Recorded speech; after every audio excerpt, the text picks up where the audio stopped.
મિત્રો ઘણી બધી કોમેન્ટ આવતી હતી કે મેલડી માં વિશે તમે એક વિડીયો બનાવો. તો મેલડી માં વિશે એક ઘટના છે, એક કહાની છે, એ હું તમને જણાવવા માંગીશ કે એક નાનકડું ગામ હોય છે. એ નાનકડા ગામની અંદર એક નાનકડી એવી છોકરી હોય છે.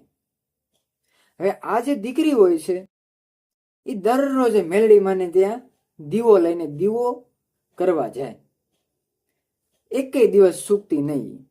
તો એક દિવસ બને છે એવું કે ગામમાં ખૂબ તોફાન આવે છે, વીજળીના કડાકા ને ભડાકા થતા હોય છે, ખૂબ પવન હોય છે. એટલામાં ગામના લોકોને બધાને ખબર કે આ જે દીકરી છે એ મેલડી માના મંદિરે દરરોજ દીવો કરવા જાય છે. તો ગામના લોકો અને ઘરના લોકો પણ એને કહે છે કે બેટા આજે રહેવા દે, કારણ કે આ તુફાનની અંદર, આ વાવાઝોડાની અંદર, આવા પવનની અંદર તારો દીવો થશે નહીં. છતાંય દીકરીની અંદર એટલી ભાવના હતી, એટલી ભક્તિ હતી કે એ દીકરી દીવો લઈને જાય છે. દીવો લઈ અને મંદિરની અંદર દીવાને વાટ કરી જગવી અને દીવો ત્યાં મૂકે છે. અને જેવી જ પાછી ફરે છે એવો જ આખા મંદિરમાં પ્રકાશ છવાઈ જાય છે. જેવો પ્રકાશ છવાય છે એવી દીકરી જે છે એ ત્યાં ને ત્યાં ઊભી રહી જાય છે.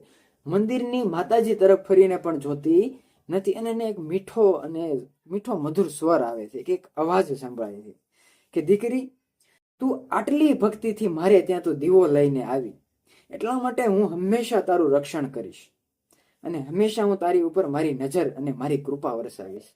એટલામાં દીકરી પાછું ફરી અને માતાજી સમક્ષ જુએ છે તો એને અદ્ભુત એવા માતાજી મેલડી માના દર્શન થાય છે, ખાલી અમુક ક્ષણો માટે જ. અને એ પ્રકાશ છે એ પછી વિલુપ્ત થઈ જાય છે. અને એ જે દીકરી હોય છે આ દર્શન પામી અને ખૂબ જ ધન્ય થઈ જાય છે. માતાજીને પગે લાગી અને ઘરે આવી અને બધા લોકોને આ વાત કરે છે. એટલા માટે કહે છે ને કે જો મેલડીના દર્શન જોતા હોય, મેલડીની ભક્તિ કરવી હોય તો કોઈ મોટા જ્ઞાનની જરૂર નથી. દિલમાં ખાલી અઢળક એવી ભક્તિ જોઈએ છે. મિત્રો, તમને આ વિડીયો ગમ્યો હોય તો લાઈક, શેર અને સબસ્ક્રાઇબ કરવાનું ન ભૂલતા, કારણ કે મારી આ ચેનલની અંદર આવા ને આવા વિડીયો, ઘણી બધી ઘટનાઓ, સંતો મહંતો વિશે હું જરૂર જણાવતો રહીશ.